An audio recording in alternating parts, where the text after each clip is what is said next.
নির্বাচনের আগে দফায় দফায় চলছে যে কোনো জায়গায় মারপিটের ঘটনা। কোনো জায়গায় চলছে রাজনৈতিক দ্বন্দ্ব, আবার কোনো জায়গায় চলছে পারিবারিক অশান্তি, আবার কোনো জায়গায় দেখা যাচ্ছে কোনো কারণ না থাকা সত্ত্বেও যে কাউকে ধরে মারা হচ্ছে। তেমনই এক ঘটনা আমাদের সামনে এই মুহূর্তে এসেছে। কুলে গ্রামের এক বাসিন্দা ছোট্ট ছেলেকে নিয়ে নাদনঘাটের দিকে যাচ্ছিলেন। এমন সময় কোনো এক ছেলে পাথর ছুঁড়ে তার দিকে নিশানা করেন। মাথায় গুরুতর আঘাত পান তিনি। যারা আঘাত করে সূত্র মারফত খবর পাওয়া যায় তারা ছিল খরস গ্রামের বাসিন্দা।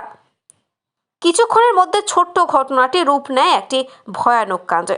দুটো গ্রামের বেশ কিছু লোক উত্তেজিত হলে ঘটনাস্থলে পৌঁছায় পূর্বস্থলে 1 নম্বর ব্লকের ব্লক সভাপতি রাজকুমার পাণ্ডে।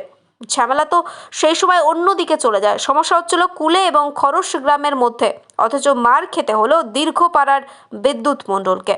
বিদ্যুৎ মণ্ডলের অভিযোগ, রাজকুমার পাণ্ডে স্পটে আসার পরে ব্লক সভাপতির উস্কানিতে খরসগ্রাম এলাকার আনারুল, শাহাবুল, শামীম এবং ঋতু তাকে রাস্তায় ফেলে প্রচণ্ড মারধর করে। বিদ্যুৎ মণ্ডল জানতে চাইছেন প্রশাসনের কাছে এবং জানতে চাইছেন সাধারণ মানুষের কাছে, তাহলে কি ব্লক সভাপতির সামনে মার খেতে হবে সাধারণ মানুষকে?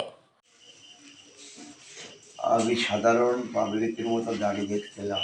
রাজকুমার পাণ্ডে ব্লক সভাপতি একজন, সে আইন রক্ষক, জনগণের রক্ষক। সে একজন নেতা হয়ে সাধারণ পাবলিকের ও ছেলেদেরকে উস্কুনি দিয়ে আমাকে মারালো পুরাতন শত্রুতার জেরে। টিএমসি তো আমি করি, আমি তো টিএমসির মানে প্রধান কর্মী দীর্ঘপাড়ার, টিএমসি করে আসছি আমি তো টিএমসির বিরোধী না। আমাকে পুরাতন কোন্দলের রাজকুমার পাণ্ডের লোক উস্কানি দিল। রাজকুমার পাণ্ডে যদি দাঁড়িয়ে থেকে আমাকে মেরেছে, আমাকে ওর ছেলেমেলে উস্কানি দিয়ে আমাকে মারলো। আমি তো পাবলিক, আমি তো 2 গ্রামের মধ্যে গ্যাঞ্জাম হচ্ছে, কুলে খরচ গ্রাম। দিকপাড়ার সাথে তো কোনো গ্যাঞ্জাম নেই, কোনো গন্ডগোল নেই। আমি তো দিকপাড়ার ছেলে, তাহলে আমাকে কেন মারবো ছেলেরা? ঘটনা আমি নির্দোষ, তো আমি তো দিকপাড়ার ছেলে।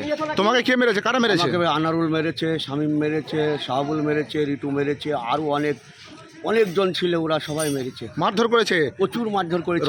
প্রচন্ড রক্ত বের হচ্ছে। প্রচণ্ড রক্ত হচ্ছে, মাথায় আঘাত করে, পায়ে আঘাত করে, রড দিয়ে মেরেছে, বাঁশ দিয়ে মেরেছে, লাঠি মেরেছে। কিছুক্ষণের মধ্যে ঘটনাস্থলে পৌঁছায় পূর্বস্থলে 1 নম্বর ব্লকের নাদনঘাট থানার পুলিশ প্রশাসন এবং মন্তেশ্বর থানার প্রশাসন এসে উত্তেজিত এলাকাকে শান্ত করেন এবং আহত ব্যক্তিদের মন্তেশ্বর কাদম্বিনী স্বাস্থ্য কেন্দ্রে পাঠান। সূত্র মারফত এটাও খবর পাওয়া গিয়েছে যে বিদ্যুৎ মণ্ডলকে মন্তেশ্বর থেকে বর্ধমানে রেফার করা হয়েছে। সাধারণ মানুষের প্রশ্ন, ব্লক সভাপতির সামনে কেন এই ধরনের ঘটনা ঘটল? আহত ব্যক্তিরা মন্তেশ্বর থানায় লিখিত অভিযোগ জানিয়েছেন। প্রশাসন সাধারণ মানুষ এবং আহতদের আশ্বস্ত করেছেন খুব শিগগিরই দোষীদের গ্রেপ্তার করা হবে। রাজকুমার পাণ্ডের সঙ্গে আমরা ফোনে যোগাযোগ করলে তিনি বলেন, আমার সামনে কাউকে মারা হয়েছে বলে আমি জানি না। অথচ উপস্থিত সাধারণ মানুষ জানাচ্ছেন যে রাজকুমার পাণ্ডে এই সময় ঘটনাস্থলে উপস্থিত ছিলেন। হ্যালো, রাজকুমার পাণ্ডে বলছেন? হ্যাঁ নমস্কার, আমি সুন্দর বাংলা নিউজের হেড অফিস কথা বলছি। হ্যাঁ বলুন। আচ্ছা, আপনার এরিয়াতে একটা সমস্যা হয়েছে কিছুক্ষণ আগে। আপনি কি স্পটে ছিলেন? আমি ঘটনা শুনে এসছি। আচ্ছা স্যার, এক ব্যক্তি অভিযোগ করছে যে ব্লক সভাপতি থাকা সত্ত্বেও আমাকে মার খেতে হয়েছে স্যার। আমি জানি না, আমি আচ্ছা। জানি না, এই বিষয়ে আমি কিছু বলতে পারবো না এখন স্যার ঠিক ও আছে। এমন অবস্থায় রয়েছে, মন্তেশ্বর কাদম্বনী প্রাথমিক চিকিৎসালয়ে অ্যাডমিট আছে। তো আমাদের সামনে ক্যামেরার সামনে বলছে যে আমাকে রাজকুমার পাণ্ডে ছিলেন ওখানে, উনি থাকা সত্ত্বেও ওনার ছেলেপিলেরা আমাকে মারধর করেছে। স্যার কি বলবেন এই ব্যাপারটা? না, আমি জানি না, এ ব্যাপারে আমার কোনো জানা নেই। আপনার হিসাবে স্যার ওখানে কোনো মারপিটের ঘটনা ঘটেনি? হ্যাঁ, আপনার হিসাবে ওখানে কোনো মারপিটের ঘটনা ঘটেনি? না ঘটেছে কিনা সেটাও বলতে পারবো না। আচ্ছা ঠিক আছে, আর আমি ঘটনাস্থলে ছিলাম না। আচ্ছা, হ্যালো। হ্যাঁ বলুন বলুন বলুন। হিসাবে এরকম কোনো ঘটনা ওখানে ঘটেনি? আমার জানা নেই দাদা, আমার জানা নেই।